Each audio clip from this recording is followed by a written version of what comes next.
What's up, everyone? Welcome to Pat's Chat. I am Doug Kyed, joined as always by Michael F. Hurley.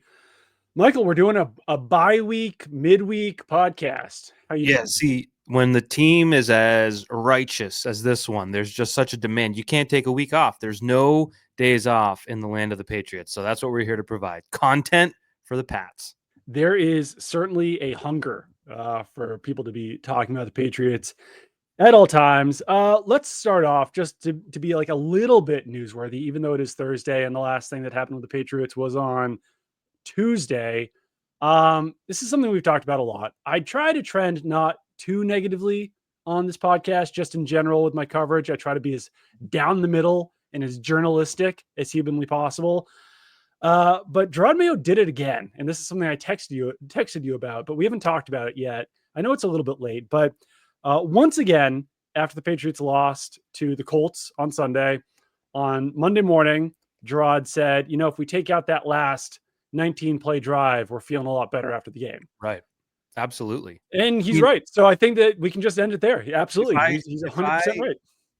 if I got into Harvard Business School, I would feel way better about my business skills and job prospects and finances if I had just, you know, done better in high school, applied to Harvard, got my MBA, and became a big fancy businessman. I would be not doing a podcast right now. I'd be rolling in my riches. But unfortunately, I didn't do that. But if I did, I'd be great. You're basically a billionaire, and the Patriots are basically 8-5. I think Right. that that's what we've learned. And I like to be clear, when Mayo said that, it was, I think, off the top. I don't think it was off a question. I think that was part of his like opening, statement or whatever. So it's not like he was like caught off guard to say this. So then I think I was the second person to have my hand raised on the video conference call. I asked one question off the bat just to not come out too hot, and then said to him, like, you keep doing that. You keep saying if you take out a drive or a game or a plays or whatever, then you'll feel a lot better. I asked him what message he thinks that sends to the team. And he said that the message is that this is the NFL and games come down to one play. And that's the message to the team, that you just don't know when that one play is going to come. And sure, that's a good message. I just think that there's a better way of saying it or communicating it than to say, like, hey, if you take out Cooper Kupp's 69-yard catch, then we did great in coverage. Or if you take out the 250-yard runs, then we did great as a run defense. Or if you take out the Dolphins game, then we were really on a hot run there. If you take out the game losing drive, then we're feeling better coming out of this game. It does feel like a player's coach way of saying, hey, these games come down to one play. Stop messing up on them. Yeah, I get the sense, if that's the message, we're this close. We're close. We're closer than the record might indicate. That I could see as a maybe conversation you have with your boss when they want to know why you're 3-10. Right. Not necessarily the public. You know what I Yeah. mean? The public watch the game, and some are more egregious than others. To me, saying that after this game is brutal. It was. It was probably the worst one, I think. Right.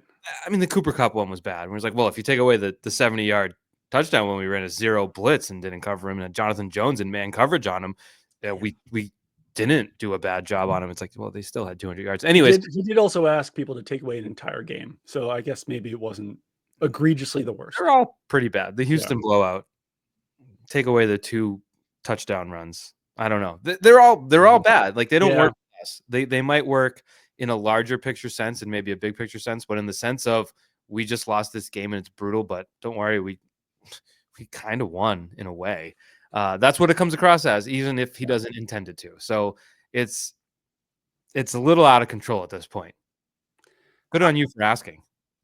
I mean, it doesn't affect my life one way or the other if he keeps doing it. So like, he can keep doing it if he wants to, but there would be a part of me if I was part of the organization that would think, hopefully this was the last one. Hopefully, now that like he's been asked about it, now that he's had to address it, now that maybe he's like thinking about it more, maybe he doesn't do this again. Because like, I guess I could not tweet it, but that wouldn't really be doing my job. But I know that as soon as I click tweet on him saying something like that, the fan base is just going to lose their minds. And I don't really blame them for it because they don't want to hear that. They don't want to hear like, hey, no, we were close. Like if we were winning.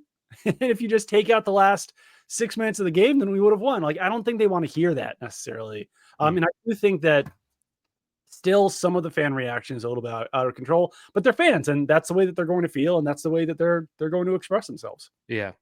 Yeah. I mean, look, it's if the message is it's about execution in these moments, and that's the difference between winning and losing, then I could see that even working in the meeting rooms. You know, that's essential to keeping morale and belief at a certain level. Maybe it's a message to someone like Jabril Peppers when you blitz off the edge and you have the quarterback dead to rights. Lay a hand on him, maybe wrap him up on 4th down, and then the game's over and we win. If X, Y, and Z, like I could see that being a message. I don't know that he's delivering it. I can't tell. But I was watching a little bit of Hard Knocks, which did the other night. And it was just funny because they're doing the whole AFC North, if you didn't know. And they cut from each team's meeting room to the other. And you see the different, like, there's no one way to coach a team. No. For sure. There's different levels of success, but you have like Mike Tomlin in there speaking directly to the players. You can see there's like no issues back and forth. Everyone knows where they are and stay on the page. And then you cut to Zach Taylor talking to players, and it's kind of like, and there's just, you know, Harbaugh is so comfortable with where he is and where he's at, and he's a player's coach too, even though he might not come across like he loves his guys. Sings their praises. So it's just interesting. And Stefanski, I don't know if he's been on the show, honestly, but like, it's just, I don't know. We all have in our mind the Belichick way because we watched it. Oh yeah, exactly. Yeah. No one can do that. We've seen people try to do that. We saw McDaniels try to do that really twice and fail. Like, we know no one's ever going to do that again. So there's going to be sort of an adjustment period for our brains to understand it. And we're probably going to lean toward he's doing it wrong. Right. But the reality is, there's more to I really do think there's more to it than that, for as much as we might harp on this. I also think that maybe one thing that's gotten lost this season is that it is ultimately a positive that Jerod Mayo is not trying to do a Bill Belichick impression. Because as you mentioned, we've seen that fail so many times, like starting probably with Eric Mangini, right? He was the first one who tried to pull a Bill and it failed wildly. We saw it with Matt Patricia and it failed wildly. We saw it with Josh McDaniels twice and it failed wildly. Joe Judge, I don't know what the hell that was. Yeah, I don't like guys like Joe Judge and Brian Flores. Developed a Southern accent. I don't know if they were doing it as much. And I'm sure back in the day, like Charlie Weiss and Romeo Crennel, they weren't doing impersonate. Like McDaniels in Denver was a Bill impersonation, right? And I think Mangini was too. Like I think Mangini was really just trying to pull a Bill. Yeah.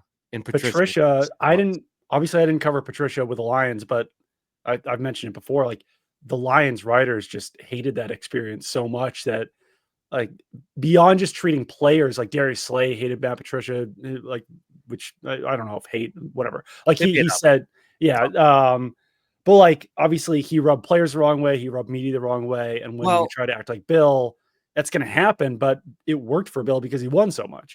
But my larger point here is that Mayo's not trying to do that, and I think that is ultimately a positive that he's trying to be his own person, even if him being his own person leads to some of these moments that we're scratching our head, being like, I don't know if you say that. Yeah, we didn't. Speaking of Patricia, where he said, I think I had one of the best fourth quarter play calls in the history of the NFL. Yeah. I think I did good then, so I can never do bad ever. Mayo on Sunday saying we won a Super Bowl that way by waiting it out. Didn't make any sense Sunday. I think he came out Monday and said he wishes he didn't say it. He did. Yeah, he said he regretted it. Which is, I would say, better than not saying you regret it. But also, what is the thought? Mayo in 2014 was an injured player. Like, he wasn't on the coaching staff. He wasn't. I don't even know if he was on the sideline for that moment. So, yeah. I think he was just saying, like, we as an organization. I don't think he was taking credit for it. Yeah. I think that the messaging there was like, there's multiple ways, different ways of handling things. And like, one way of handling it, the one that we did, won us a Super Bowl, but it was just such a completely different situation. Yeah. And that, I know fans once again are tired of him coming out and being like, I shouldn't have said that. I shouldn't have said that. In moments like that, it's better than doubling down and being like, no, that was the right thing to say. Yeah, for sure. Yeah. I mean, and I thought about it more because we were talking on. I did quick slants this week. I don't know if you saw that. I did. I did a really good job. It's huge. Everyone's just yeah, talking. no, it's everywhere. But a big point of discussion was the conservative approach after Christian Gonzalez's interception with the run pass drive, and how they treated the clock like an enemy. And we talked you and I did on Sunday. Yeah. The fact that they let that clock tick down in the punt, to me, just stands out as a team that they looked at the clock as a bigger opponent than the football team on the other side. Yeah. And that quote from Mayo, even though he may not have, felt it properly categorized everything they were doing, it showed that the clock was too much on their mind instead of stopping the Got to stop the other team. Yeah. And just the timeout thoughts and the clock thoughts and fighting. The punt was with like 6 minutes left, and they're trying to drain every last second out of it. Like, you have to win the game. Yeah. Yeah. And at that point, I do agree with them to drain the clock. Yeah, but if you're up like 10 points and the other team needs 2 scores, not a touchdown. A team can drive down the field in 6 minutes without an issue, especially when they have 3 timeouts or whatever. And in 6 minutes, you could punt. They could go 3 and out. Then you could go 3 and out. Like, right. And there still could be 2.5 minutes left. Yeah. Well, Jerod Mayo once was a co-host on Quick Slants. Yes. Do you feel like you were doing a Jerod Mayo impression when you were co-hosting Quick Slants? I do. I do hope that this means in a few years I will be coaching the New England Patriots. I believe that's the pipeline. I'm gonna look up Optum. I don't know what they do. I just know Jerod Mayo worked there, and they have a nice lounge at field level. But I'm gonna probably go to Optum for just a year or two. Client liaison type thing. I'm very personable. I'm good with people. Mm-hmm. So I think I'm going to start there, and then I'll be coaching in no time. I think there are some people possibly ahead of you. Devin McCourty might have co-hosted before you. I don't know who else. Kay Adams hasn't become the head coach yet. So she did a year, or a couple years. Kay Adams is probably way ahead of me, huh? Yeah, I think she's the leader in the clubhouse. Her and McCourty. Picture my press conference. Like, all right, take away the fact that we showed up late because I slept in, the fact that I didn't bring the right uniforms, the fact that I don't know how to coach, and we would have won at least one game this year. It'd be great. Then you would be following you would be doing a Jerod Mayo impression. So yeah. All right. Well, let's get into a topic that you came up with, and that's the top 3 reasons the Patriots are 3-10. Since I feel like you probably did maybe more, not research, but preparation, I'm going to go first. And I still think the number one reason is the talent on the roster. I know that that's a wide ranging way to explain it, but at this point, I think the Patriots actually have a pretty competitive defensive personnel on their roster. I think that they are not probably, I don't really know the rest of the NFL as well as the Patriots, obviously, but I would say they probably don't have a top 10. Like, they don't have a bottom 10 talent defense. They should have. They have a top half in the middle. The top half. Top half. Yeah, probably. Yeah. If you assume that Christian Barmore is near 100%, which I have no idea. If you assume that Jabril Peppers can get back up there, if you assume that Kyle Duggar isn't going to be affected by his ankle for the rest of the season, like they should be. But on offense, things are still very bleak. Worst offensive line in the NFL, worst wide receiver room. Even when you throw in the running, what was that? Is it the worst? I tried determining whether the Patriots receivers room is the worst, second worst, third worst. Again, who would be worse?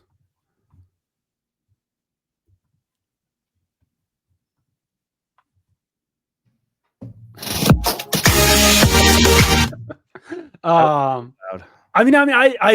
haven't looked once again. I haven't looked at all 32 teams. Yeah, I didn't either. I didn't mean to put. I could try to do off the top of my head. They're worse than the Cardinals. They're worse than the Falcons. They're worse than the Ravens. They're probably worse than the Bills. The Bills are pretty bad, and now they've got Amari Cooper, so worse than the Bills. I'll go. Here's a list. Panthers. You know what? Panthers might be as bad. No. Did you see Thielen's catch on Sunday? Oh my God. Yeah. Thielen has been balling for 2 years. I feel bad for him. Going into the year, CBS ranked, the lowest. It was Patriots, Broncos, Giants, Steelers, Cardinals. I think the Steelers and Giants are obviously better than them. Yeah, they're probably the worst, right? The Panthers really do give them a run for their money. Like, yeah, Thielen, Xavier Legette. I don't know. It's that's a pretty rough one. Who's the Patriots stealing though? I don't know. Good. Like Douglas and Bourne aren't that far off from Thielen, are they? Like Thielen's pretty old. I think they are, because if you look at last year, Thielen had 1,000 yards. That's pretty wild. Bryce Young and Andy Dalton. So yeah, I give him a lot of credit for that. But maybe you know what? Raiders is pretty bad now without Adams. But they do have Jacoby Myers. So the Patriots obviously don't have a Jacoby Myers, but a fella named Trey Tucker is their second leading wide receiver. But I mean, they also have that tight end. So right. Well, no, I was going to say, so if you throw in the running backs and tight ends, the Patriots still probably have like a bottom 3 offensive playmaker group in the NFL.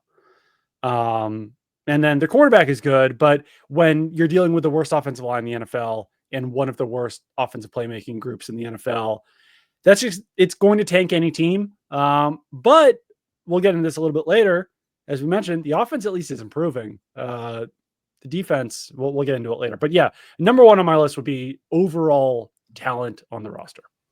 Yeah, that's my number 1. It's not a cop-out. It's just important. It's Elliott Wolf. Elliott Wolf is my number 1 because I understand you can make a lot of reasons. Like you've made the fair point. Well, which left tackle was out there? I get that Tyron Smith was it, and maybe he didn't want to come here, but it's a results-based business, and it's the NFL. And there's no level of the NFL, whether that's on the field or in the front office or in an ownership suite, where you can say, oh, well, yeah, X, Y, and Z. There was nothing I could have done. There's always something to do. And the end result we know the roster was really gutted. Bill Belichick ignored offense for too long. The roster was declining. You needed improvement this year, and I don't think we've seen it anywhere. You look at, I don't know, KJ Osborne can't even get on the field. You look at, we've touched on this multiple times, the offensive lineman they signed, one quit right away. Like it didn't work out. I just look at the talent that you mentioned from last year to this year, and there's been really, outside of the quarterback, which is massive, but you had the number 3 pick, and I give him credit for not, goofing that one. The second round pick missed. The third round pick was a prayer when it happened. The 4th round pick might be like there was not enough improvement. So I look at the talent on the roster, just like you, is the reason they're 3 and 10.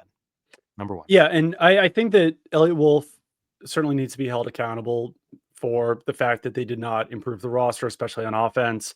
I also do think it's taking it a bit too far when I always see the comments of, you got to fire Elliott Wolf. You got to fire Elliott Wolf. Like, he drafted a franchise quarterback. So, so you would fire Elliott Wolf? I wouldn't fire him, but I wouldn't say the fact that he drafted Drake May is a reason that he has to stay. Just because the only thing after 1 year though, like you draft Drake May and then I just look at like Washington, like Adam Peters. Everyone wanted Adam Peters, yeah, and that was the big talk. And then I was like, well, he's going to Washington. Everyone's like, damn. And I was kind of like, well, who the hell is Adam Peters? It's like, well, he's apparently good enough to turn a crappy team into a good team. There are improvements that could have been made. No one expected this team to even. What are the Commanders? 8-5, 8-6, maybe. Yeah. No one expected the Patriots to have a winning record, right. which even speaks to how big of a failure this is to be 3 and 10. Like they should be better than worse at where they are. They shouldn't be in the bottom of the league. They should have taken a step forward, and it was talent more than anything that held them back. I just think it would be so like it would be poor ownership to promote Elliott Wolf, see him draft Drake May, and then be like, well, we're going to fire him. Because like, I know that people say that it was an obvious pick, whatever, but like, I don't think it would have been an obvious pick for Bill Belichick. Oh no. I think that when that Giants offer was on the table, that was an attractive offer. People were wondering right up until the Patriots drafted, like, are they going to trade down? What's going to happen? Because there were so many rumors about it. There's this like alternate history that people have constructed that like, no, the only thing they possibly could have done there was take Drake May. And it's just not true. And they did. They obviously, it fell into their lap, but they did have other options in that pick. I would say it definitely would be poor ownership to just fire a guy after a year. It might have been poor ownership to just hire and promote the guy that was already there instead of, searching a talent pool. It was a bizarre offseason search at head coach and GM. Right. And that's kind of across the board. It was one of the most, I would say, unique ways. Can we go snake draft here? So I'll go second. Yeah, sure. I'm going to put DeMarcus Covington there because you just did it 10 minutes ago. The defensive talent is not bad. There's enough talent there to be, again, not the number 1 defense, not the number 5 defense. There's talent there to be better than, I'm just bringing up the numbers now, 20th in points, 20th in yards, and it feels worse than that. They don't turn the ball over much. Yeah. They don't make game-changing plays. In critical moments, they might give up a 70-yard touchdown to Cooper Kupp. They might let Anthony Richardson, who can't throw the ball down the field, beat them on an 80-yard drive. So I mean, it's not being in the meeting room, not being in the huddle. We can't say, oh, Covington's doing a bad job. But again, it's a results-based business. He's the one that was entrusted to take over for the defense that was run by Steve Belichick and Jerod Mayo, and it's gotten markedly worse. Yeah, and I would say defensive coaching overall, because I do think that you have to throw Jerod Mayo into this as well. And maybe even some of the position coaches, but certainly the 2 guys at the top, Jerod Mayo and DeMarcus Covington, because if you had said before the season, and I that's a thing that I probably repeat too much, but if you'd said before the season that the Patriots would be 22nd in EPA per play allowed, or like you said, 20th in yards, 20th in points, however you want to say it, but that Jerod Mayo is still taking on this CEO role, it would not make sense. And that's currently where we're at. And Jerod Mayo has been asked multiple times, by myself included, has there been any thought of taking more ownership of the defense? Is there thought about taking over defensive play calling? And I do think that he's very defensive about his coordinators, to the point where he wants to let them succeed on their own. He wants to continue praising them. He doesn't want to throw them under the bus. But I don't know. I mean, you mentioned it, the Patriots really did ignore offense for so long in the draft. And when they weren't ignoring it, they were missing on picks. But the flip side of that is that they were addressing defense. Last year, say what you will about the decision, but the Patriots took defensive players with the first 3 rounds of the draft in Christian Gonzalez, Kyed White, and Marte Mapu. And obviously, Christian Gonzalez is doing very well this season. Kyed White maybe hasn't taken quite as big of a step forward as we expected him to. Marte Mapu is at the point where he's a healthy scratch in 2 of the last 3 weeks, so that's not great. Back in 2022, they took Marcus Jones, Jack Jones in the 3rd and 4th rounds. They took Christian Barmore, Ronnie Perkins in the 2nd and 3rd round in 2021. 2020, they went the first 3 picks with Duggar, Uche, and Jennings. They've addressed defense over and over and over again. And in reading those names, most of the time you're yeah, that's a pretty good guy. That was a pretty good pick. That's a pretty solid pick. But still, they're not performing. And last year they performed with almost an identical defensive roster. And that's all. When Bill Belichick said that after the London game, it wasn't fair, because you didn't have Jabril Peppers on the field. You didn't have Christian Barmore on the field. You didn't have Juwan Bentley. But at this point, they do have those guys. They've got Jabril Peppers. They've got Christian Barmore. Christian Gonzalez is on the field. Marcus Jones is on the field. If anything, they have better talent this year than they did last year. Just without Judon, but Judon was gone last year too. So. Right. So if you just take the one game that they have all these guys in week 13 in a vacuum, the defense was the weakest part of the team. So that you were just as good as your last game. And in your last game, when you had all those guys, you were still bad. Maybe that improves moving forward. But right now, looking at it in a vacuum, you look at what was removed. Okay, so from last year, Juwan Bentley, Miles Bryant, Steve Belichick, and Bill Belichick were removed. Who do we think is most responsible for how well the team played last year? Do we think it was Miles Bryant and Juwan Bentley? Yeah. Or do we think it was Steve Belichick and Bill Belichick? And those guys have been replaced by Jerod Mayo and by DeMarcus Covington, and they're not getting the job done. I agree. But it sounds like you real sneakily put Bill Belichick's drafting philosophy into your list of why they're 3-10. And I would say that's a good job by you. Well, no, I think it goes in the roster. And I should have addressed that when I was talking about the overall talent, that, yeah, missing on so many offensive players over the years. And we could talk about that for 2024 too. I don't want to act like we're blaming Bill Belichick for this, when the 2024 draft had Jalen Polk, Wallace, Layden Robinson, and Javon Baker taken in the 2nd through 4th rounds. But absolutely, missing on, let's say, Chad Ryland in the 4th round. I know you can't count on a 4th round pick, but you traded up for Chad Ryland and he lasted a season. They trade up with the Jets for him? I'm not sure. And then 2022, when your top 2 picks were Cole Strange and Tyquan Thornton, that's rough. Like, those are 2 offensive players that you whiffed on. 2021, number 1 pick was Mac Jones. I know that every Patriots fan has decided on this fact that actually it was Robert Kraft who decided to draft Mac Jones in the 1st round of the 2021 NFL draft. I don't think that's a fact. I don't think that's ever even been reported anywhere. I'm going to go off my body language reader, which is very good. And so if you remember, Jimmy G was free to shake loose from whatever situation he was in that year. Yeah. I have concocted this false reality in my head, but I swear by it. It's that there was an agreement. The Patriots were not going to trade up because no one was worth trading up for in that quarterback group. There was a mandate. If one of the quarterbacks was available, you had to take them. And if they were all gone, no worries. We'll go get Jimmy G. Because Bill Belichick's press availability that night, he was miserable after they drafted Mac Jones. We were all asking, like, you just drafted a quarterback. But these are things that you, as you said, have concocted, right? Absolutely made it up in my head, fan fiction, but I believe it. And that's what's really important in this world. I don't know that it's true, but I just remember being like, why is he so mad? Like, they just drafted a quarterback in the 1st round, and you could tell he hated it with every fiber of his soul. And there's been some the confirmation bias within me has confirmed that because of the things he said about Drake May on draft night, the things he continues to sort of just pick apart. It's like, I don't think he likes it. Well, he spent 20 years beating up on rookie quarterbacks. So he doesn't respect them. He respects Aaron Rodgers and not a rookie quarterback. So I don't know that that's true. I am full of derailments for you today, but carry on. No, that's fair. And I know they liked Elijah Vera Tucker before that draft. I know they liked Jalen Phillips before that draft. Yeah, so I don't know. But I don't think that we can take Bill out of the equation for drafting Mac Jones. I think is my overall point here, because it happened. And no, I think it plays a role, but also so far you can't judge the 2024 draft class the way that you can about some of these other ones, but that's also been a miss. I wrote about Jalen Polk on Wednesday, and it really is like a historically bad start for Jalen Polk.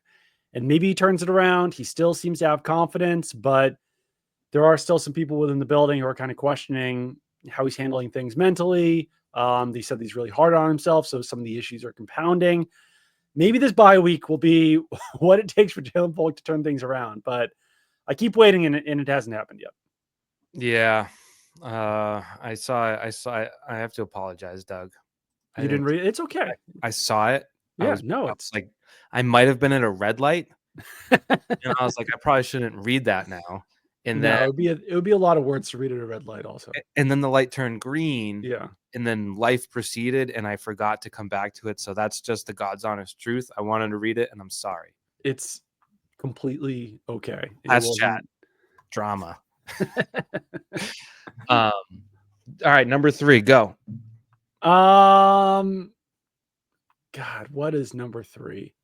I guess I would say this year's draft. I don't know if that's fair to split out. And I know that we've already kind of talked about it, but just with the offensive talent that we've already talked about being as bad as it is, and then Jalen Polk, Javon Baker, Kane Wallace, and Layden Robinson.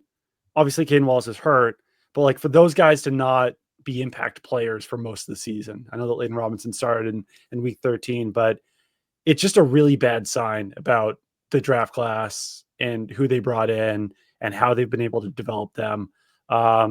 So I guess maybe since I didn't prepare well enough, maybe I would say offensive development and like coaching development plays into that, where you would hope that by week 13, Tyler Hughes had prepared Jalen Polk and Javon Baker well enough to get them into the starting lineup.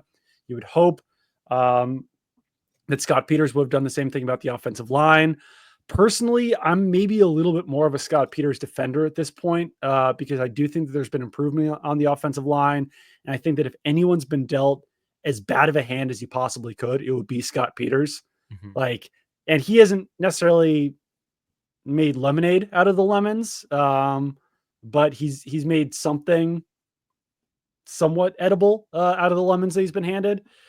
I don't know. That was a long way of saying that offensive development just hasn't come to be outside of Drake May.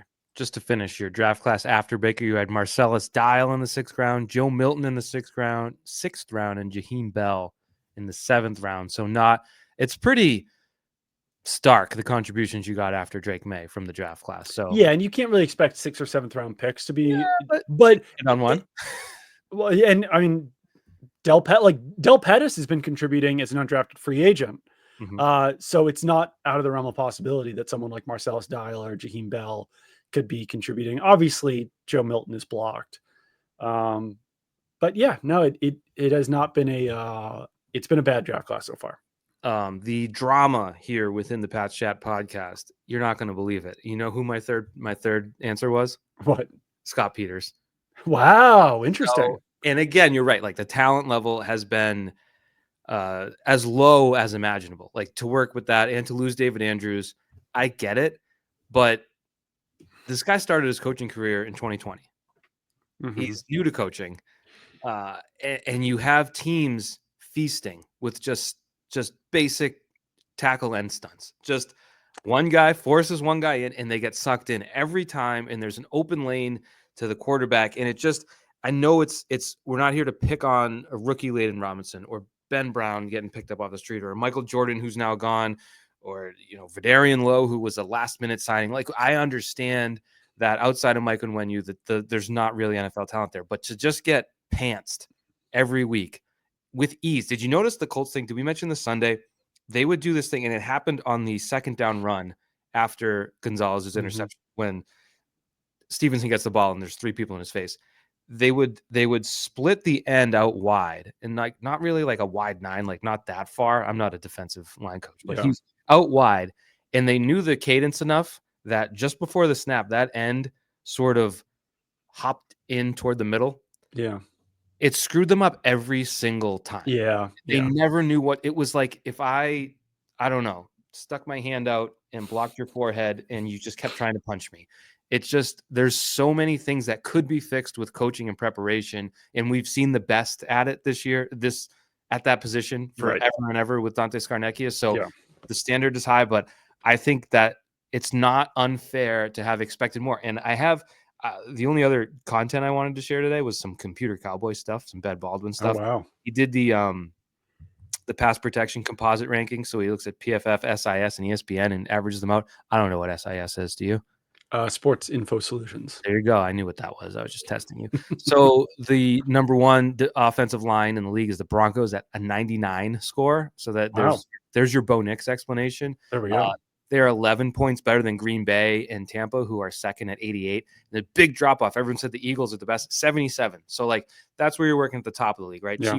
Chiefs at 76. So there's your top 5. Bills at 74. Noticing anything, these teams are good. Dead last. Well, let's go down the bottom 4. You have the Giants are 29th with an 18 average score. You have the Saints, who are 30th with a 16. You have the Titans, who are 31st with an 11. And then in last, you have the Patriots with a 10. A 10. Like you're just hanging on to double digits. And to me, it's just a mirror. If I would say this, I'll end with this because I'm rambling. If they hadn't gone to Drake May, this would be the spotlight. It would be so much more obvious because they didn't have an elite multi-sport athlete back there who's dealt with crap at North Carolina, like, and knows how to survive in that. You know what I mean? Like he wasn't. Yeah. I mean, not to derail your point, but I also think that if they hadn't done that, Jacoby Brissett would have been hurt by this point because of those reasons. He also, like, every time got hit was like, oh! Yeah, and they were getting progressively worse to the point where like he would be like delimbed, I think, at this point if he fit in there. But I think Drake May is masking a ton of terrible offensive line play. And some of it's talent, some of it's May's fault himself. You know, he creates some pressure. But I do think the offensive line coach, if I'm just to look at the results and even understanding the talent deficit, has not gotten it done. I also think that there's an element there where, like, okay, so the Patriots signed, and these were not the greatest signings they could have made, but they signed Chukwuma Okorafor and Nick Leverett to come in. Both of those guys have been NFL players in the past. Like Chukwuma Okorafor was a multi-year starter at right tackle for the Steelers. Nick Leverett started, I think, on one of the Super Bowl teams, whatever it was for the Bucs, like starting left guard or starting guard. Then to have them be so bad and like for Okorafor to be so unhappy that he leaves the team, I think in some way that does speak to Scott Peters, where like a guy is just fed up and is like, I'd rather quit. And for Nick Leverett to take a guard, move him to center, to have him be so bad in a game where he allows 9 pressures, to not at some point during that development or practice or whatever to say like, let's move him back to guard. Like, let's see how he looks at guard. Because like, it's not as if their answers at guard were any better. Michael Jordan, they just had to cut and he started 11 games. So like there were other needs on the roster that he potentially could have filled. So it is like it's not only like not developing those players, but also potentially not putting them in the best position to succeed. And I do think that there's been way too much movement, even since the beginning of OTAs on the offensive line, where I think that you just like, you move a guy somewhere, it doesn't work out right away. You move him away again, you move him back, and like you're putting guys out of position and things aren't working. Then you move them back at the last second. Like there has been some coaching miscues on the offensive line. But so overall, I agree that like that position coach and everything could be a lot better. But just looking at the players, the Patriots currently have 9 offensive linemen on their 53-man roster. Ben Brown was signed off of a practice squad. Lester Cotton was claimed off waivers. DeMontre Jacobs was claimed off waivers. Vidarian Lowe was acquired for a 6th-round pick last year. Mike Onwenu, a high-priced free agent. Layden Robinson, 4th-round pick. Tyrese Robinson, I believe, was signed off a practice squad. Lasita Smith was signed off a practice squad. And Sidy Sow was a 4th-round pick last year. So the majority of players on the Patriots offensive line right now were either signed off practice squads or claimed off waivers within the last like 4 months. It's just it's an untenable way of playing offensive line and putting together a roster. I'd add this too, to your point, is Onwenu's their best player. If he were a receiver, we would have the numbers in front of us that shows he's having a down year.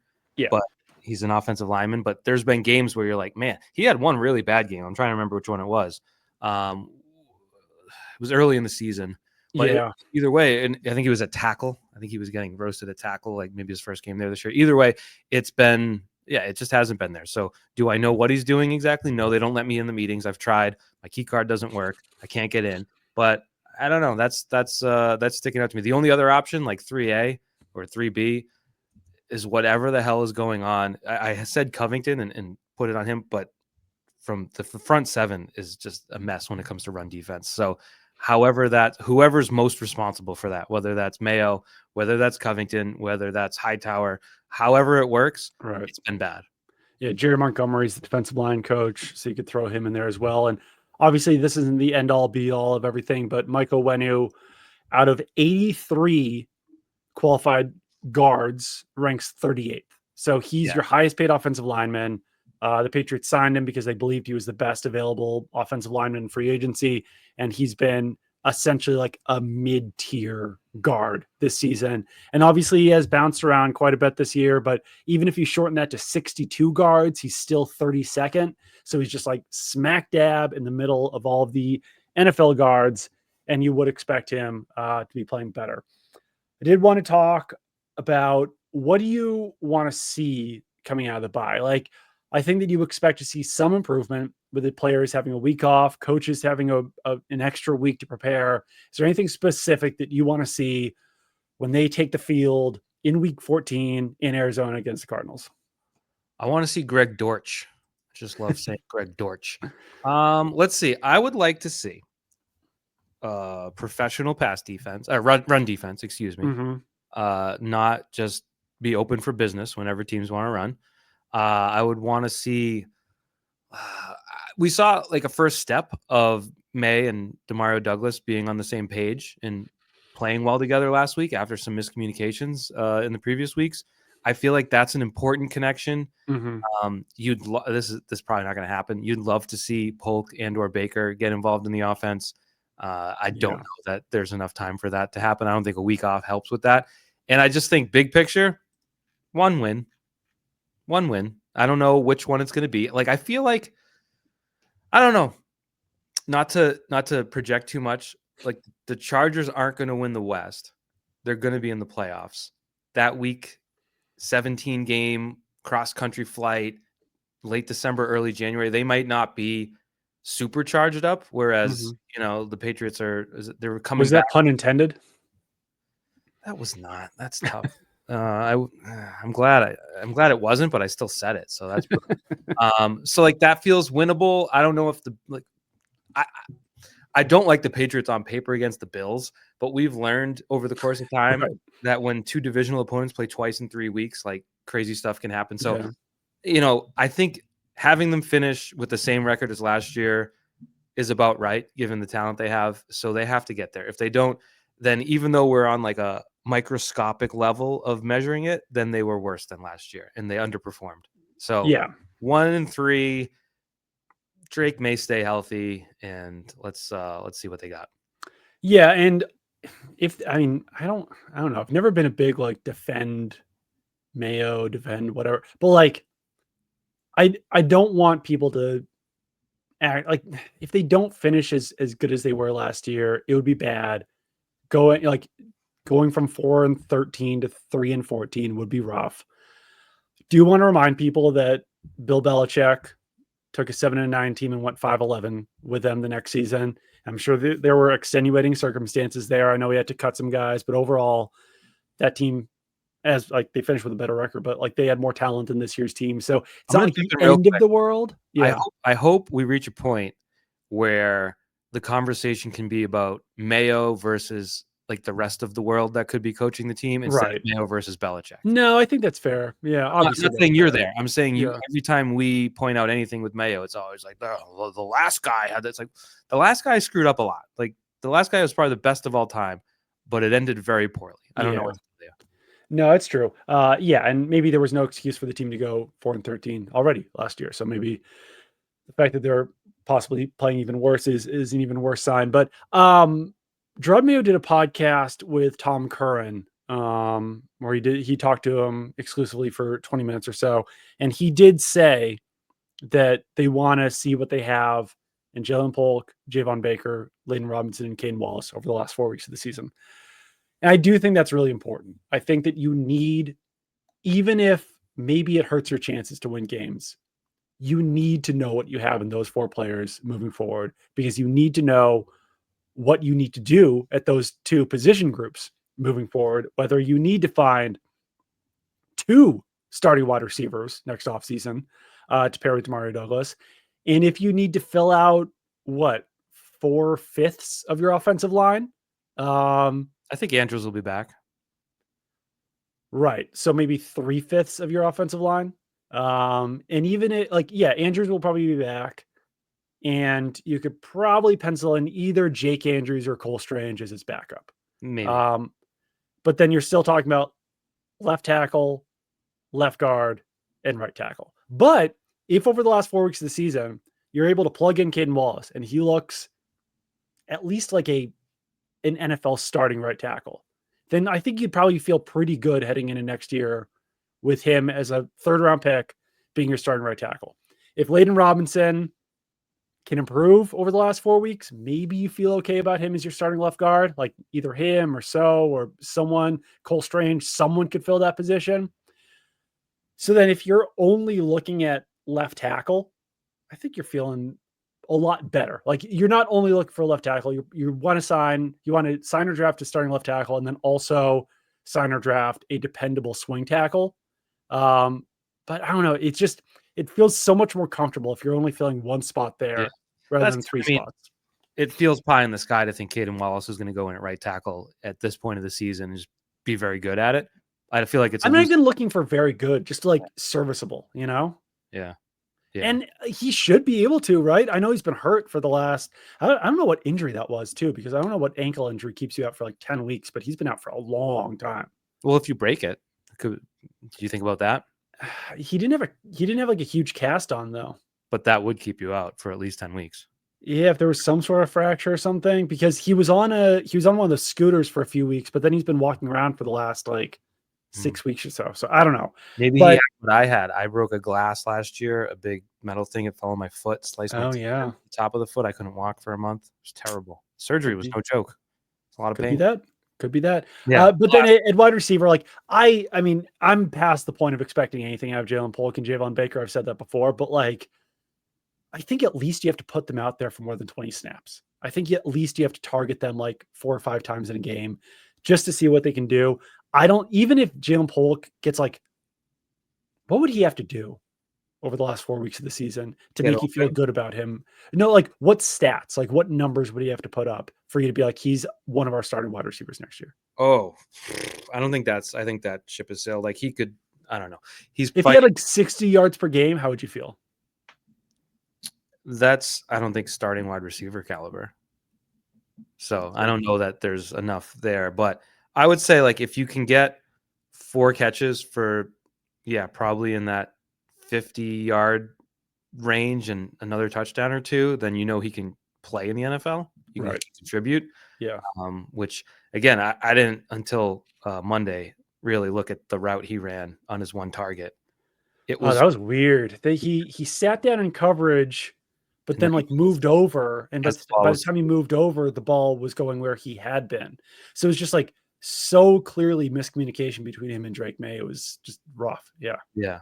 I had a take spew out the other day again on Quick Slants. You probably noticed it was like basically put on a blimp and broadcast around the city. How about this? Mhm. Ready?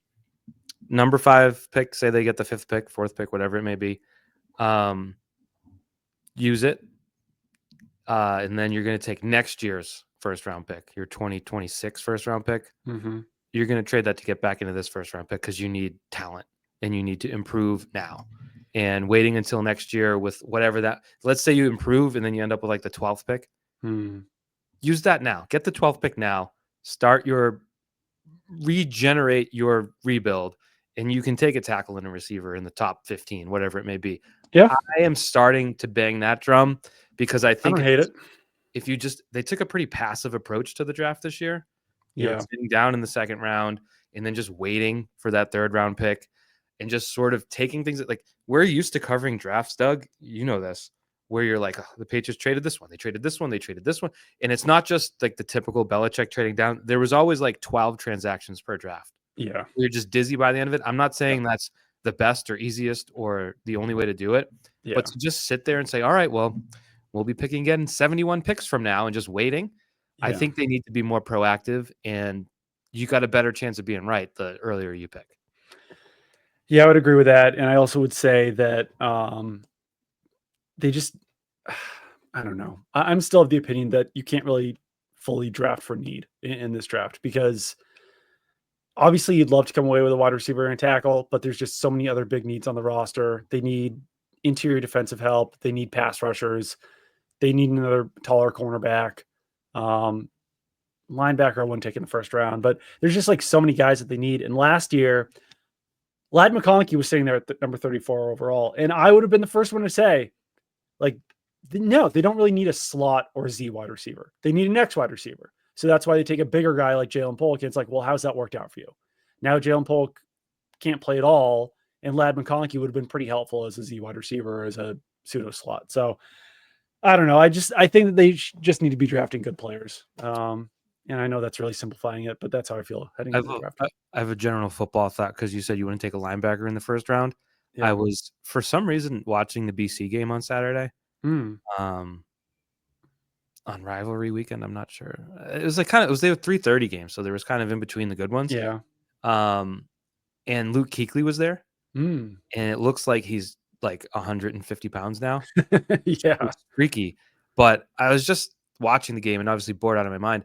And I was thinking, like, I missed that like first round linebacker with like sideline to sideline speed, just like never missed a tackle, just stuffing the run, get like 3 picks every year, returns one for a touchdown. Like, I don't know. Am I missing? Like, is that part of the game gone? That do it all top 5 pick, top 10 pick. I feel like the last one I can think of is like Leighton Vander Esch, and that one didn't really pan out. Like, I feel like, am I missing something? The Lions took Jack Campbell really early, right? Recently? Probably. That sounds like Jack Campbell was a first-round pick in maybe 2022, 2023, whenever they took Jahmyr Gibbs. And Campbell's been good. So I guess it's like still possibly part of the game. Just not to the same degree. I don't know. I mean, like, Patriots obviously taking Dante Hightower in the first round worked out well for them. Taking Jerod Mayo in the first round worked out for a few years before he got hurt. I just feel like every linebacker now is a pass rusher, and it's like, it's a different game, and I'm just old. I also think that the Patriots still look for just different qualities out of a linebacker that maybe you don't need to take that guy in the first round. Like I wasn't even talking Patriots, just generally. Like, no, but I mean, if you get Fred Warner in the first round, I think you'd want to do that, right? Yeah. I guess he's like the closest you got these days.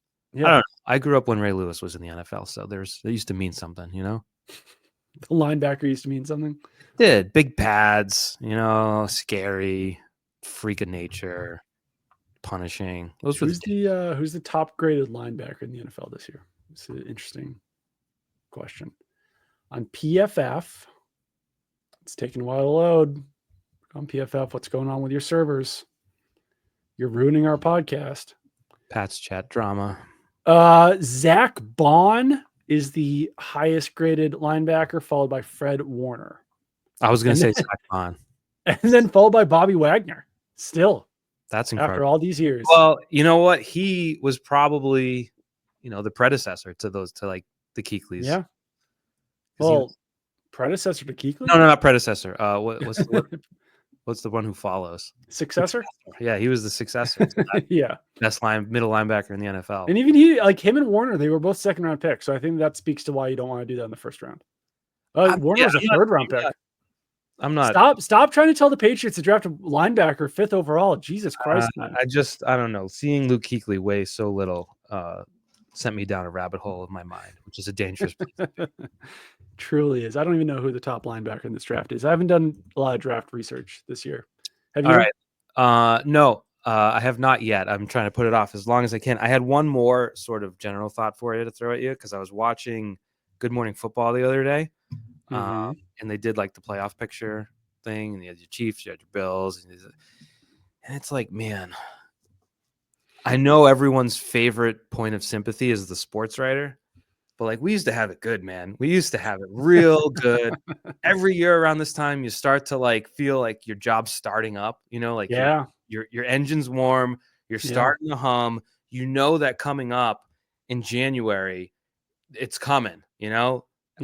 Prime time playoff game, the AFC Championship game, and then you got a 50-50 shot of going to whatever Super Bowl city it is, and I appreciated it at the time. It was super cool. Every time I was at a Super Bowl, I was like, what the hell am I doing here? But yeah, I will say the fact that I'm not at Gillette covering every game, I'm not sad about it, but I am sad that the general operation has dropped so low. So I feel bad for you. When you texted me Sunday at like 7:30, like I'm leaving the stadium now. I'm like, that blows. So it's just, it was so good for so long and now it just isn't. Yeah, it's still fun though. I still have fun doing it. It's a little repetitive after a while. I wish they'd start losing games a little bit differently. I guess they did lose this one a little bit differently. That was kind of a sad thing heading into last week's game. I was sitting with like Chad Graff, Nicole Yang, maybe some other people who were like, what do we want to happen in this game? And I was saying like not being a homer, being a journalist, like I was the best thing for us would have been a win just because it would have switched things up a little bit, would have raised morale. I think Patriots fans would have been excited heading into the bye, coming out of the bye, whatever. I said, the thing I don't want to happen is another loss that comes down to a turnover at the end by Drake May, where he's trying to make something out of nothing, turns the ball over. And then we had another week of, does Drake May have a turnover problem? Does he not have a turnover problem? The team's close, blah, blah, blah. So like, at least they lost differently, but that's where we're at, where we're like, hey, all right, it was a loss, but they did it a little bit differently this week. So we can talk about it a little bit more. And like we said after our show on Sunday, like there's a lot to talk about in that game. So at least that's something. But True. you would like to see wins. You would like to see Super Bowls. You would like to see some more excitement. And I don't know. I'm just not fully confident that in 3 years from now, we're going to be sitting here talking about the Patriots being Super Bowl contenders. Yeah, no. Just if they had won, they're currently in the position to pick 4th. If they had won, they would have dropped all the way to 9th. It's crazy. Wow. So Wow. I guess if you're looking at that, it was a good thing they lost. But it does get repetitive to your point, where it's just sort of hopeless. Currently on PFF, Ashton Genty is the 4th overall prospect. I don't think they're going to take him. Followed by Abdul Carter, Penn State edge defender. Will Johnson, cornerback out of Michigan. Malachi Stark, safety out of Georgia. Will Campbell, tackle LSU. Some people think he's a guard, though. That's what they say. I'm not breaking down the film just yet. Another tackle declared, the Ohio State guy, but he's hurt. Josh Simmons. But still, I don't know if he's the guy. Second round. PFF has him as the 15th overall prospect. Well, if he's hurt, what are we going to do? Yeah. All right. Well, I think this has been Pat's chat. I had another thing, Doug. It just entered and it left. I don't know what it was. It was about, you were talking about you and your friends on the beat watching the game, what you hope to happen. And I was like, oh, I'll say this when Doug finishes, but I was just so wrapped up in what you were saying that I lost my own thoughts. So I guess that's the point of the podcast, right? Yeah. Nicole Yang, Chad Graff, any of that ring a bell? Drake May turnovers, a win, raising morale, anything? No, it's gone. Anything grabbing you? We'll have to do another podcast if it comes back.